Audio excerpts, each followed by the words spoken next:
Muy buenas tardes a todos, que Dios les bendiga. Es un gusto poder estar acá para compartir las cosas de Dios juntamente con ustedes. Gracias a Dios por su don inefable. Vamos a comenzar orando. Padre, te doy gracias por tu palabra. Te doy gracias por tu mano maravillosa y lo que tú estás haciendo. Padre Celestial, en el nombre de Jesús, extiende tu mano poderosa sobre cada vida. Extiende tu mano de poder sobre cada uno, Padre. Glorifica tu nombre, Señor Jesús, en esta hora. Padre Celestial, pon tu mano maravillosa. Obra, Padre. Trae una claridad en la mente, en el corazón, Padre, ahora en el nombre de Jesús. Amén y amén. Aleluya. Quiero compartirles en esta tarde. Creo que esto ya lo prediqué en alguna oportunidad, pero es bueno recordarlo siempre. Quiero hablar acerca de la importancia de mantener la cruz de Cristo. ¿Qué es la cruz de Cristo? Son las demandas de Cristo Jesús. El cristianismo, la religión es andar alrededor de la cruz. El cristianismo es ir a la cruz con Cristo Jesús. Mantener entonces la cruz, la perspectiva de la cruz, son las demandas de Jesucristo, son los principios del reino de Dios. Aleluya, donde usted y yo buscaremos solamente traer gloria al nombre de Dios. Para que usted me entienda, ayer compartí algo, pero quiero compartirlo nuevamente hoy. No sé si usted habrá conocido alguna vez un hermano llamado John Lake. Este hombre falleció en los años 30, 1930 por allí, siglo pasado, pero este hombre fue conocido, muy conocido por los milagros y sanidades que él hacía. No siempre fue así, porque él en su familia, una familia numerosa, sus padres tuvieron que sepultar 8 hermanos de 11. Muertos de diferentes enfermedades, a pesar de que eran creyentes, pero no conocían el poder de Dios para sanidad, y finalmente le llegó a su esposa y Dios ahí hizo un milagro. Se conectó con un hombre bastante controversial, pero usado por Dios, llamado John Alexander Dewey, y este hombre oró por su esposa y Dios la levantó de los muertos literalmente. De allí en más, este hombre, que era un hombre de negocios, dedicó su vida, y de allí él fue a California, donde fue bautizado en el Espíritu Santo, regresando a su lugar, y de allí partiendo, haciendo corta la historia, para Sudáfrica. Sudáfrica en aquel momento había terminado la guerra de los Boers con destrucción, muerte, y ahora habría plagas, había enfermedades, había cosas horribles. Y ellos con su pequeño equipo entraban en casas donde había cadáveres altamente contagiosos, los sacaban y les daban sepultura en una manera de ayudar a esa gente. Así él comenzó, y él dice que en un tiempo llegó el momento que ellos tenían como 130 obreros desparramados en más de 100 iglesias a lo ancho y largo del país, y había necesidades y él no podía suplir, y convocan una asamblea y se reúnen todos, pero en un momento le dicen: hermano Lake, quisiéramos que usted esté afuera un momento, lo vamos a llamar. Y él se va, y cuando lo llaman nuevamente, habían ordenado todo este templo en un gran círculo de sillas, con una mesa y los elementos de la Santa Cena en el medio. Y le dijeron: hermano Lake, nosotros queremos que usted sirva la Santa Cena, pero también queremos decirle, dijeron esos hermanos, vamos a quedarnos donde nosotros estamos predicando. No importa si tenemos o no tenemos, si morimos o no morimos, nosotros o nuestra familia. Pero si eso llega a suceder, queremos que usted nos sepulte. Poco sabía él que en el transcurso del año siguiente, él tendría que sepultar entre pastores y familiares como 40 hermanos Quiere decir que un promedio cada una semana, 10 días, él tenía que estar en algún lugar ofreciendo o, digamos, ministrando un culto de sepultura. Pero él dijo algo: la iglesia creció poderosamente y nunca tuvimos una división, porque aquella persona, aquel obrero, aquel hermano que tiene este tipo de pensamiento, voy a glorificar a Dios para vida o para muerte, nunca se le ocurre dividir ninguna iglesia, porque aquel que divide una iglesia, hermano, es una persona egoísta, y Cristo no tiene nada que ver con el egoísta. ¡Aleluya! ¡Aleluya! Y quiero compartir hoy cómo traer eso. De nuevo, allí en el libro de Números hay una historia de la serpiente de bronce que luego Jesucristo en Juan capítulo 13 la va a tomar para bendecir y para hacer la obra. Cuando hablaba con Nicodemo, dice: después partieron del monte de Hor, donde había fallecido Aarón, camino del Mar Rojo para rodear la tierra de Edom, y se desanimó el pueblo por el camino. Y habló el pueblo contra Dios y contra Moisés: ¿por qué nos hiciste subir de Egipto para que muramos en este desierto? Pues no hay pan ni agua, y nuestra alma tiene fastidio de este pan tan liviano. Y Jehová envió contra el pueblo serpientes ardientes que mordían al pueblo, y murió mucho pueblo en Israel. Entonces el pueblo vino a Moisés y dijo: hemos pecado por haber hablado contra Jehová, contra ti. Ruega a Jehová que quite de nosotros estas serpientes. Y Moisés oró por el pueblo, y Jehová dijo a Moisés: hazte una serpiente ardiente, o sea, de bronce, ponla sobre un asta, un poste alto, y cualquiera que fuere mordido y mirare a ella, vivirá.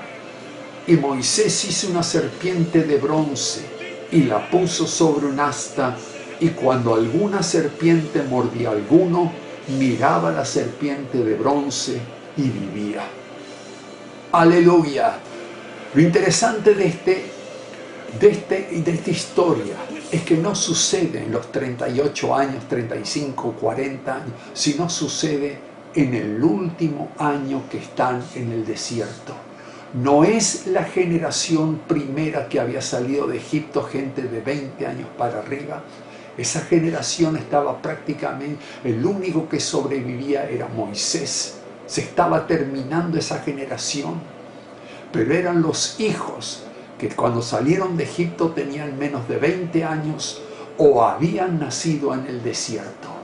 Y ahora ellos, sabiendo que estaban en la última vuelta del circuito, por decirlo así, se rebelan contra Dios, comienzan a murmurar, quejándose que no hay agua, y le echan la culpa a Moisés de las mismas cosas que sus padres le habían echado.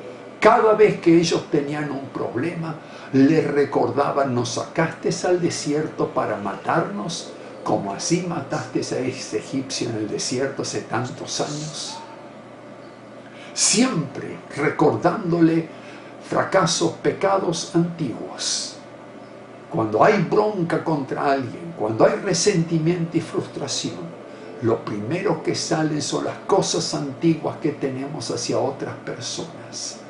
Oh, cuánto fue mi sorpresa muchas veces cuando yo escuché gente que creía que eran hermanos fieles, de repente estallar en ira y decirme: porque esto hace mucho que quería decírselo. Y uno se pregunta y dice: ¿por qué no lo dijo? ¿Por qué permitió que eso se pudra dentro de su corazón? Ahora usted está contaminado, está destruido. Ahora hay que ayudarlo a usted. Ya lo que usted quiere decir ya no tiene tanto valor, porque eso ha hecho daño en usted. El hecho de guardarlo y permitir que eso empiece a traer cosas distintas al sentir de Dios. Ahora se quejan de que no hay agua, pero horas antes, días antes, Dios le había dado agua cuando Moisés A pesar de que fue rebelde Moisés, golpea la roca y vuelve a salir, como la primera vez, 40 años atrás. Agua a borbotones, un río sale de la roca. Tenían agua, no había cosas, lujos. Y dice, estamos hastiados de comer maná. Hace 40 años que comemos maná. Maná significa, ¿qué es esto? Dios nunca les explicó lo que era. Pero sin embargo, ese pequeño rocío que caía blanco sobre la tierra y ellos juntaban cada mañana, los mantuvo vivos, fuertes, sin enfermedades, 40 años. Nunca menosprecies lo que Dios te da. Aleluya, nunca digas mi alma que está hastiada de esto. Y algo sucedió.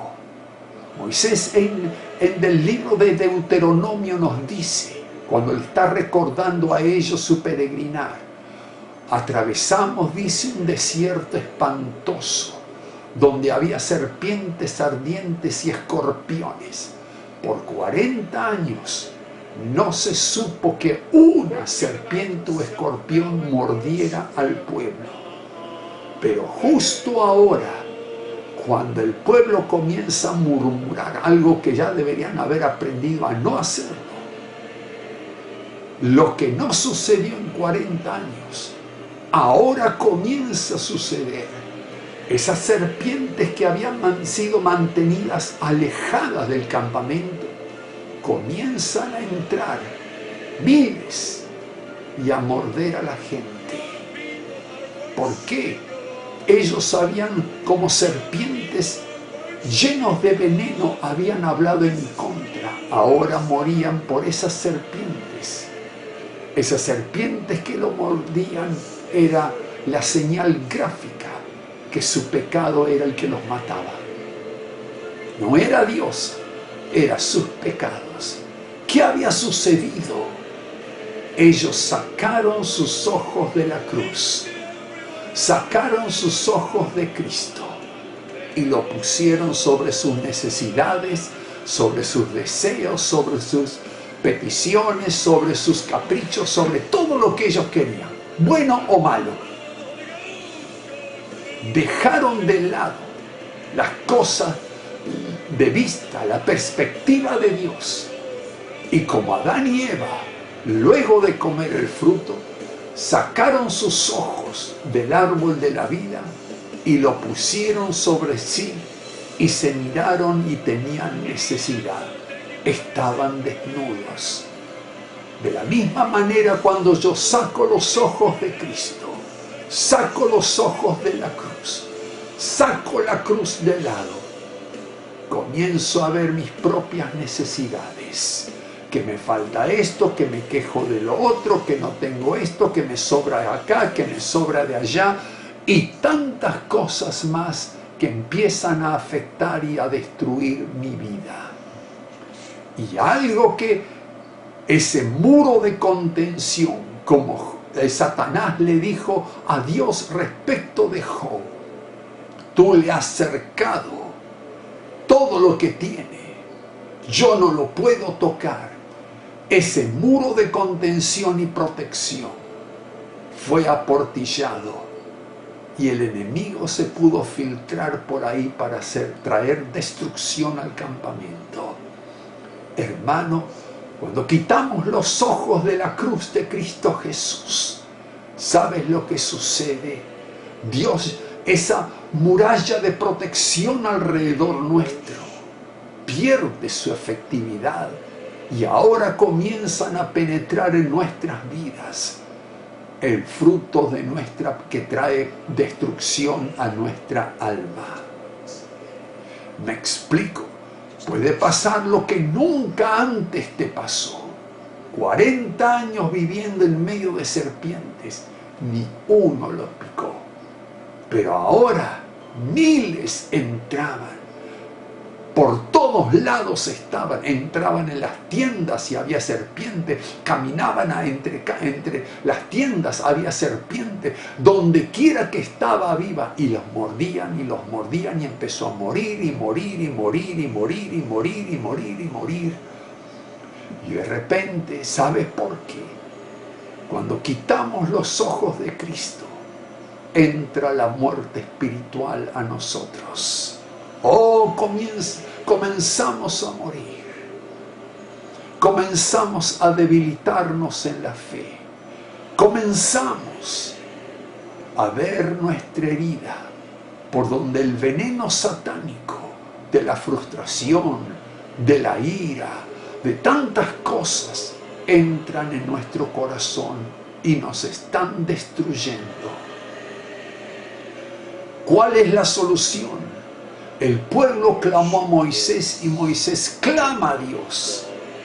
Y Dios le dice, hazte una serpiente de bronce, tipo del pecado de las serpientes que los mordía. Ponle en un poste alto y cualquier persona que la mirare, no importa cuán envenenada esté, va a vivir. Y Jesucristo, muchos años después, cuando habló esa noche con Nicodimos, le dijo, así como Moisés levantó la serpiente de bronce en el desierto, así es necesario que el Hijo del Hombre sea levantado, para que todo aquel que en él cree no se pierda, mas tenga vida eterna. ¡Aleluya! Lo que en el Antiguo Testamento era mirar, en el Nuevo Testamento Jesús lo define como creer. ¡Aleluya! ¿Y qué es lo que sucede? ¿Qué pasó allí? Moisés hace esa serpiente, la levanta. Imagínense el cuadro, gente moribunda. Cuando una serpiente pica el veneno, las personas se hinchan muchas veces. Es doloroso. Empieza una fiebre altísima. Y sin embargo, no importa el grado de envenenamiento de sus almas, ellos miraban donde estaban. Desde lejos, desde cerca, miraban esa serpiente y eran libres del veneno que los estaba destruyendo. ¿Por qué? Porque en esa mirada habían vuelto a traer la cruz de Cristo al medio de sus vidas, en el medio de su campamento. Moisés la levantó en medio del campamento y obligó a aquel que quería vivir, tenía que volver a mirar. ¿Qué significa mirar a Cristo? Isaías 42 dice, mirad a mí, todos los confines de la tierra, y sed salvos, porque yo soy Dios. ¿Qué significa mirar? ¿Qué significa esa palabra mirar? ¿Es acaso como yo veo pasar un avión, como veo pasar una persona por la calle? No, es mucho más. Mirar en la Biblia significa que pones tu atención, que cambias de perspectiva en la vida. Ahora tu modelo no es la necesidad y el mundo, ahora tu modelo es Cristo Jesús. Aleluya. Y allí en Cristo Jesús te das cuenta que aquello que te está matando, aquello que permitiste entrar en la vida y te está drenando y matando, ahora tú tienes vida, eres libre de ese veneno. ¡Aleluya! Puedes ser cambiado, puedes ser transformado en el nombre de Jesucristo de Nazaret, hermano.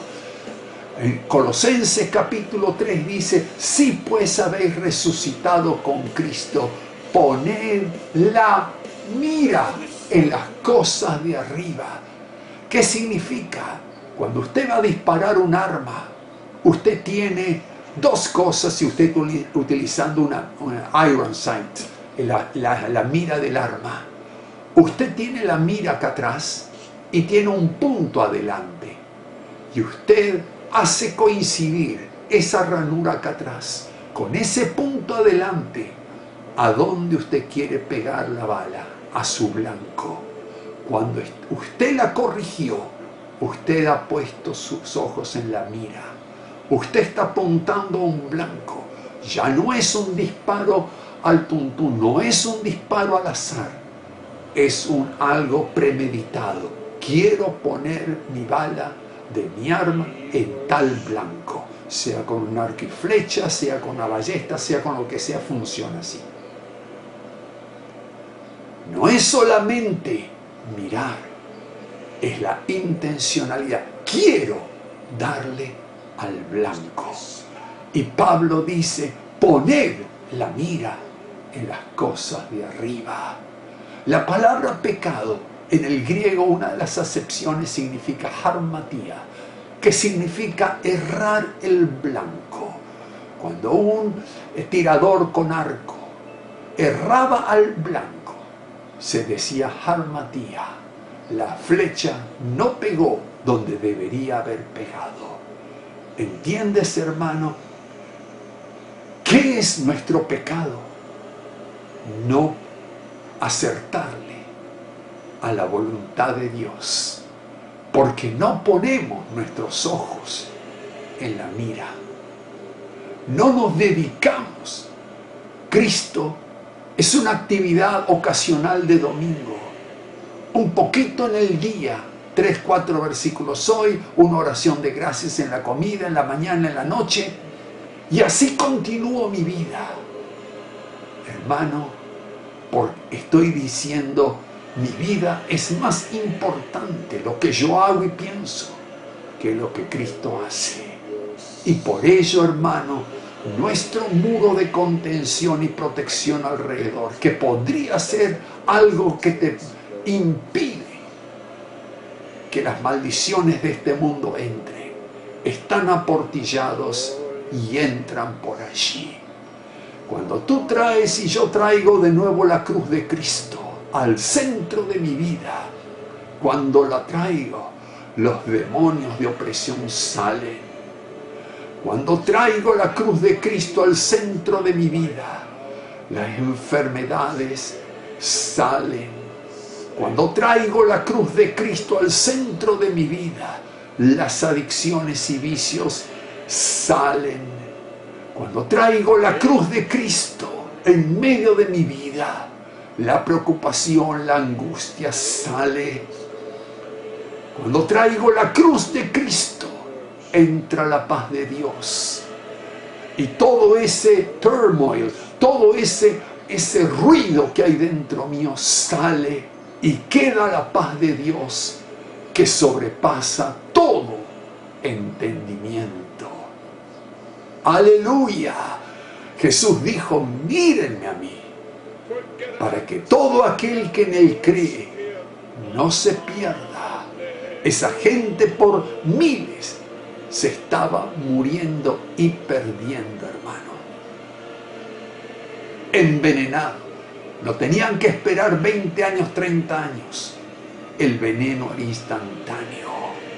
En el momento, hermano, que yo quito los ojos de Jesús y los pongo sobre mi vida, en ese momento muero. La muerte comienza a funcionar. Y a medida que mantengo mi visión en mis propias cosas, el veneno empieza mi alma a entrar en una agonía que eventualmente, si no miro de nuevo a la cruz de Cristo, a Cristo Jesús, me va a terminar destruyendo en el infierno. Hermano, es tiempo. Los problemas en los hogares se van cuando entra la cruz de Cristo. Porque finalmente, ¿qué son los conflictos en los hogares? ¿No son acaso donde hay una lucha de poder? Los hijos quieren hacer la suya, los padres se usan un padre esto, la madre quiere ser otro, el perro ladra, el gato maulla y el lodo se mete. Y todo el mundo tira para su lugar. ¿Qué significa? Cada uno está preocupado, su propio egoísmo. Y luego, cuando terminaron eso, suben al coche y vamos a la iglesia y entramos y cantamos, qué hermoso es alabarte, Señor. Y no nos damos cuenta que cada día estamos más fríos. La muerte nos está enfriando cada vez más. Vuelve a traer la cruz de Cristo en esta noche. Vuelve a traerla a tu vida. No dejes ni esperes para que Dios pueda bendecirte. Vuelve a traerla. Y cuando vuelves a traer la cruz de Cristo, el cerco de protección que ha estado roto es reparado por la comunión y la gracia de Dios. Y ahora tú y tú lo que tienes, poco o mucho, es protegido. Y por ese cerco tú prosperas. Porque no es la mucha actividad la que te va a traer prosperidad. Es como le dijo Dios al diablo: varón justo, temeroso de Dios y apartado del mal. Por eso Satanás dijo: lo proteges y sus bienes se han multiplicado. He ahí la fórmula de la prosperidad si en tanto la buscas. Transfórmate en un varón temeroso de Dios, apartado del mal, y Dios va a acercar lo que tienes y tu vida, y vas a prosperar en eso. Es otra manera de decir: buscad primeramente el reino de los cielos y su justicia, y todas estas cosas te vendrán por añadidura. Así que esta gente, en medio de ese desastre de muertes y gritos y lamentos y quejas, comienzan a mirar, y poco a poco los gemidos van cesando. Poco a poco, así como de repente el campamento estaba inundado de serpientes, poco a poco el campamento volvió a quedar libre de serpientes. Aleluya, no había necesidad de pisotearlas, solamente mirar a Cristo, solamente volver a poner la mira en las cosas de arriba, con propósito, con deseo, con intensidad. Aleluya, ellos dijeron: hemos pecado, Señor. Hemos pecado por hablar contra Jehová y contra ti. Al reconocer su pecado, Dios le dio la solución. Aleluya, mi parte y tu parte es reconocer nuestro pecado. La parte de Dios es proveer la salvación. De tal manera, le dijo inmediatamente Jesús a Nicodemo, amó Dios al mundo, que ha dado a su Hijo unigénito, para que todo aquel que en él cree, todo aquel que le mire, no se pierda, mas tenga la vida eterna. Comienza a poner tus ojos en Cristo Jesús. Comienza a entrenarte a depender de Él para todo, y Dios te va a bendecir. Vamos a orar. Padre, te doy gracias en esta tarde, en esta noche, por tu mano maravillosa. Gracias, Padre, por el Espíritu de Dios, por esta palabra, Padre Santo, que llegue y ha tocado, Señor. En estos momentos, en el nombre de Jesús, pon tu mano preciosa. Obra sobre cada vida, Padre. Glorifica tu nombre, Padre Celestial, en esta hora. Extiende tu mano de poder, Padre. En esta hora te lo pido, Padre, en el nombre precioso de Jesús. Amén, amén y amén. Y que Dios sea bendiciéndole. Los saludo en el nombre de Jesucristo y nos vemos, Dios mediante, el miércoles.